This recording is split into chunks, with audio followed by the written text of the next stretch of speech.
कशा आहात तुम्ही सर्वजण मजेतच असाल आणि तुम्हा सर्वांचं माझ्या YouTube चॅनलवरती स्वागत आहे। मी माझ्या YouTube चॅनलवरती माझे डेली ब्लॉग्स अपलोड करत असते आणि आज आहे गुरुवार। तर आज हा मार्गशीर्ष महिन्यातला दुसरा गुरुवार आहे आणि मी पहिल्या गुरुवारी हॉस्पिटलमध्ये ॲडमिट होते, त्याच्यामुळे मी काही पहिल्या गुरुवारी पूजा वगैरे मांडलेली नाही, पण हा दुसरा गुरुवार असल्यामुळे मी आज सर्व काही करणार आहे आणि आता मी एकदम बरी झाली आहे।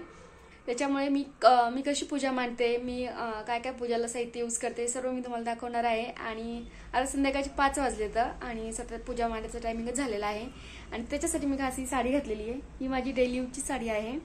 अशाच मला हा कलर खूप आवडलेला, कलर कॉम्बिनेशन रेड आणि हे येलो कलरचं असं थोडंसं, आणि त्याच्यामुळे मी घेतली होती। तर मी आज ती घातलेली आहे। तर चला पाहू कशी मी पूजा करते, तर तुम्हाला सर्वांना दाखवणार आहे। तर सर्वात पहिल्यांदा आपण पाहूया काय काय साहित्य घेते मी माझ्या पूजासाठी लागणार। तर मी अगोदर हा नारळ आणलेला आहे आणि थोडे फुलं घेतलेत आणि ही वेणी बनवली आहे आणि इकडे हे आहेत पानं जे आपल्याला कळस मांडण्यासाठी लागणार आहेत आणि इकडे मी वस्त्र बनवून घेतलेलं आहे, हे घरीच बनवले मी सर्व। आणि हे घेतलेत फळं, केळी, पेरू, एक किवी होता माझ्याकडे तो पण घेतलाय आणि ऍपल। आणि हे सर्व सामान आहे पूजेचं, ते मुखवटा, हे पुस्तक, खाली टाकण्यासाठी लागणार आपल्याला ते कापड आणि सगळे देवीचे दागिने, इकडे ते देवीचे वस्त्र आहेत, हळद कुंकू घेतले आणि इकडे तिचे ओटीचं सामान पण आहे, हे हळकुंड सर्व घेतलेलं आहे। कळस पण तयार केलेला आहे। कळसमध्ये मी हळदी कुंकू आणि 1 रुपया टाकलेला आहे आणि त्याच्यावरती असं स्वस्तिकचे एक चिन्ह काढून घेतले, म्हणजे लागणाऱ्या रांगोळी पण घेतली आहे। खाली आपल्याला पाटाच्या खाली आहे आणि समोर रांगोळी काढायला लागणार आहे, त्याच्यामुळे मी रांगोळी पण आणून ठेवली आहे। आणि हे आहेत तांदूळ, आपल्याला कळसाच्या खाली आणि पूजेच्या खाली मांडण्यासाठी हे तांदूळ लागणार आहेत, त्याच्यामुळे हे तांदूळ पण मी घेतलेले आहेत। आणि पूजेच्या साईडला मांडण्यासाठी ही अन्नपूर्णा आणि गणपती ह्या 2 मूर्ती पण घेतलेत। पाणी, त्याला लागलेली साखर आणि पंचाआरती वगैरे सगळं घेतलेलं आहे, देवा वगैरे। आणि सर्वप्रथम पाटाच्या खाली स्वस्तिक काढून घेतलेला आहे आणि त्याच्यावरती मग हळदी कुंकू वाहून त्याच्यानंतर मी पाट मांडला। पाट मांडताना पण खाली अगोदर एक मोठा पाट घेतला होता मी चौरंग आणि त्याच्यानंतर तो दुसरा एक छोटा, कारण खाली फळं आणि पूजा मांडण्यासाठी आणि वरती कळस। आणि अगोदरच मी कळसमध्ये हळदी कुंकू आणि रुपया टाकला होता, त्याच्यामुळे काही नाही। आणि त्याच्यावरती स्वस्तिक काढून घेतलेलं आणि पाटावरती एक चांगला नवीन असं कापड टाकून त्याच्यावरती तांदूळ टाकून तो कळस ठेवायचा होता। नारळाला पण हळदी कुंकू लावून घेतलं आणि पानं वगैरे लावून त्याचा कळस बनवला। आणि त्याच्यानंतर मग तो मुखवटा वगैरे सगळं असतं ते त्याला बांधून घेतलं आणि वस्त्र वगैरे। आणि हे सगळं साहित्य माझं लास्ट इयरचंच आहे, मी तेव्हा घेतलेलं, ह्या वर्षी मी काहीही नवीन घेतलेलं नाही आहे। विचार केला पुढच्या वेळेस अजून काहीतरी नवीन करेल, म्हणजे काहीतरी वेगळं असं डेकोरेशन वगैरे। ह्यावेळेस मला जास्त काही टाईम भेटलाच नाही आहे, कारण मी आजारी असल्यामुळे मला काही एवढी तयारी करायला भेटलीच नाही। तरी पण मी थोडं म्हणजे केलेलं आहे थोडंफार। आणि सगळं वस्त्र वगैरे घातल्याच्या नंतर दागिने पण मी लगेच घालायला घेतलेली देवीला। आणि एकदम छान असा मुखवटा आहे, सगळ्यांना खूप आवडतो तो, त्याचा असा खूप म्हणजे एकदम आकर्षण असा दिसतो। नथ वगैरे पण घालत असते मी, नथ जातच नव्हती कारण की आहे ना त्याचा जो होल असतो तो खूपच छोटा होता, तरी पण मी प्रयत्न करून तिला घातलं। आणि ती नथ पण माझी लास्ट इयरचीच आहे, मी स्पेशली म्हणजे देवीसाठीच घेतली होती आणि जातच नव्हती, तरी पण मी ट्राय करत होते तिला घालण्याचं, की म्हणजे जावं म्हणून थोडंसं। आणि छान दिसतं नथ असल्यानंतर असे दागिने वगैरे सर्व।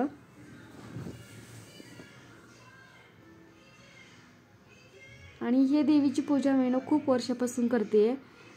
लाईक की म्हणजे माझ्या मामीनं हे पुस्तक असं उद्यापन करताना माझ्या आईला दिलेलं, आणि तेव्हा माझ्या आईच्या कानाचं ऑपरेशन झालं होतं. तर ती त्याच्यानं दुसऱ्या वर्षी, आणि ती म्हटली की मला आता उपवास धरायला जमायचे नाही, तेव्हापासून मी ही करते. त्याच्यामुळे माझा खूप विश्वास आहे, त्यामुळे मी एकदम मने भावे पूजा वगैरे करत असते. आणि खालीच मी सगळे दागिने वगैरे घालून त्याला वरती कळस ठेवला, आणि मंगळसूत्र वगैरे पण घातलं मी त्याला, आणि वस्त्र वगैरे सगळंच. आणि काय आहे ना, देवीला जेव्हा असं आपण सजवतो वगैरे किंवा घरात अशी पूजा वगैरे असते ना, तेव्हा घरातलं वातावरण एकदम प्रसन्न असतं, खूप भारी वाटतं मनाला, एकदम शांतता होत असते. आणि मी तर सगळं योगेश, छाया, दीपक आल्याच्यानंतर पहिलं त्यांना सांगितलं की तुम्ही दर्शन वगैरे घ्या म्हणून देवीचं, त्याच्यानंतर तुम्हाला जेवायला भेटेल. सगळे आल्या मग आम्ही आरती वगैरे करून देवीला दर्शन करून नैवेद्य वगैरे दाखवून संध्याकाळी त्याच्यानंतर मग आम्ही जेवलो. आणि गुरुवार असल्यामुळे आम्हाला मंदिरात पण जायचं होतं, त्याच्यामुळे पटपट आवरत होते, आणि स्वयंपाक पण बनवायचा होता. आणि दोन्ही साईडला, एका साईडला मी अन्नपूर्णा ठेवली आहे आणि दुसऱ्या साईडला मी गणपती ठेवला आहे. आणि मस्त अशी पूजा करते, हळदी कुंकू वगैरे त्यांना लावून घेतलं. पुस्तक ना साईडला बसतच नव्हतं, कारण मी ते एका बॉक्समध्ये ठेवलं होतं, त्याच्यामुळे ना त्याला असं ही झालेलं. तर मी पलीकडल्या साईडला एका साईडला ठेवलेलं तरी पण ते. आणि वेणी पण मी घरीच बनवली आहे. मला ह्या वेळेस नाही जमलं बाहेरून असं चांगलं सगळं सामान वगैरे आणायला, आणि मग तरी पण मी घरीच बनवली. छान बनवली होती, आणि देवीला पण छान बसली ती वेणी, आवडली मला खूपच. जेव्हा मी विकतची वेणी आणते तर नेक्स्ट दुसऱ्या दिवशी पण ती चांगली राहते, फुलं खूप छान येतं.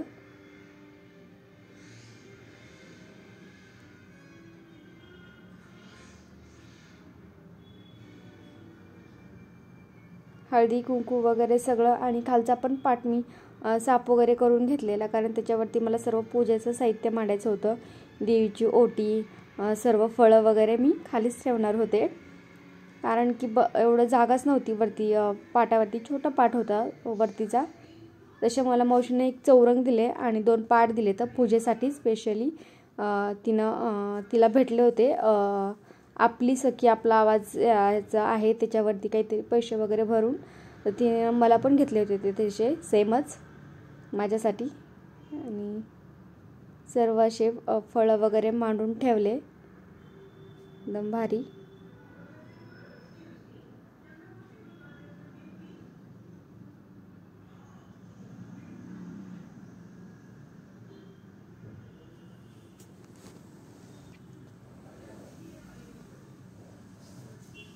आणि ओटीचं सामान पण मी सर्व खालीच ठेवलेलं. मला ज्या लक्षातच नाही जास्त पानं वगैरे आणायचे, नंतर पानावरती मला ते ठेवायचं होतं. आणि सर्व फुलं वगैरे नंतर देवाला मी वाहून घेतले,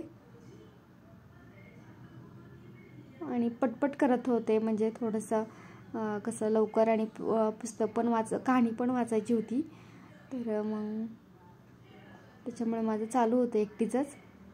आणि साडी घालायची सवय नसल्यामुळे सारखा पदर इकडे तिकडे पडत होता, आणि खूप मेहनत करावी लागली मला साडी घालायला. मी कधी घालत नाही, त्याच्यामुळे मला सवय नाही आहे, तरी पण मी ट्राय केला. आणि खाली मी एक असं माझ्याकडे पळपाट होता, ज्याच्यावरती मी चपाती वगैरे काही बनवत नाही आहे, तो मी असाच ठेवलेला आहे देवाच्या समोर, सगळं त्याचं साहित्य वगैरे ठेवण्यासाठीच. आणि त्याच्यावरती मी दिवा, ताट वगैरे ठेवलेलं आहे देवाचं. आणि थोडीशी फुलांनी वगैरे त्याला सजवलं, म्हणून सजवल्यानंतर कसं छान दिसतं सर्वच ना, त्याच्यामुळे थोडं फुलांना सजवलं मस्त. आणि नंतर रांगोळी पण काढली थोडी साईडनं, म्हणजे थोडंसं अजून चांगलं येण्यासाठी तर वाटतं, म्हणून रांगोळी काढायला मला फार आवडते. मी कुठे पण गेले, मला रांगोळी काढल्याच्यानंतर माझं मन असं प्रसन्न वाटतं. म्हणतात ना की आपल्या आवडीच्या गोष्टी केल्याच्यानंतर आपल्याला चांगलं वाटत असतं, तसं.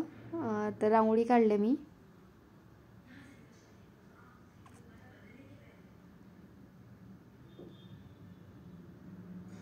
आणि अगरबत्ती वरती ठेवली ती मंदिरावरनं, घेताना सगळ्या पडल्या माझ्याकडनं, तरी पण मी घेतल्या आणि लावल्या.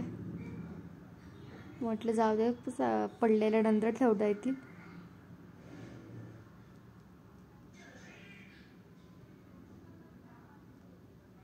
सर्व चांगली अशी पूजा करून घेतली. नंतर दर्शन घेतलं.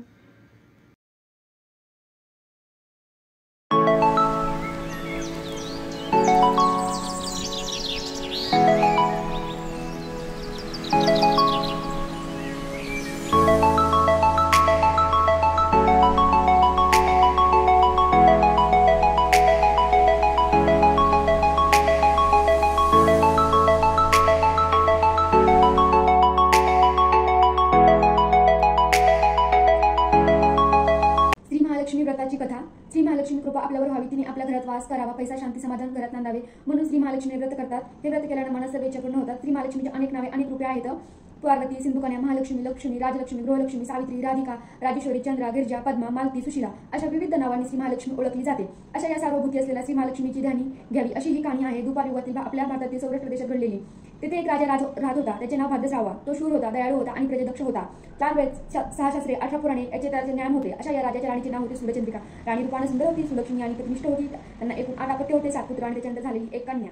आता टाइम झाला देवीच्या नैवेद्याचा आणि माझा पण उपवास आला, आम्हाला सर्वांना जेवण बनवण्याचा. तर आज उपवास असल्यामुळे काहीतरी गोड बनवावं असं म्हटलं आणि मी आज बनवणार आहे तांदळाची खीर आणि चपाती आणि भाजी. सर्व काम आवरून मी स्वामीच्या मंदिरामध्ये गेले होते. तर तिथे असे कळस मांडले होते.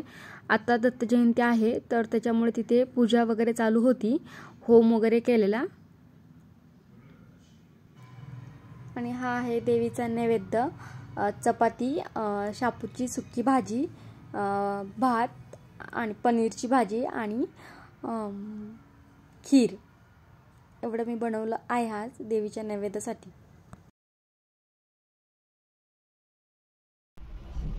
तर तुम्ही पाहिलं सगळं जेवण वगैरे झालेलं आहे. मंदिरातून पण जाऊन आली आहे आणि हे सर्वजण TV पाहता येतं आणि मला खूप कंटाळा आला. मी डायरेक्टली बेडवरती आली आता झोपायला आणि मी झोपणार आहे. तर तुम्हाला हा ब्लॉग कसा वाटला तर मला कमेंट करून सांगा. तुम्हाला जर आवडला असेल तर प्लीज लाईक करा, शेअर करा आणि माझ्या चॅनलला सबस्क्राईब करा. अशाच नवीन अजून व्हिडिओमध्ये आपण भेटू. अजून नवीन काहीतरी करायचा प्रयत्न करत जाईल आणि अजून असे छान छान व्हिडिओ बनवत जाईल. तर तुम्हाला आवडत असतील तर प्लीज लाईक करा. चला बाय आणि गुड नाईट. भेटू उद्या.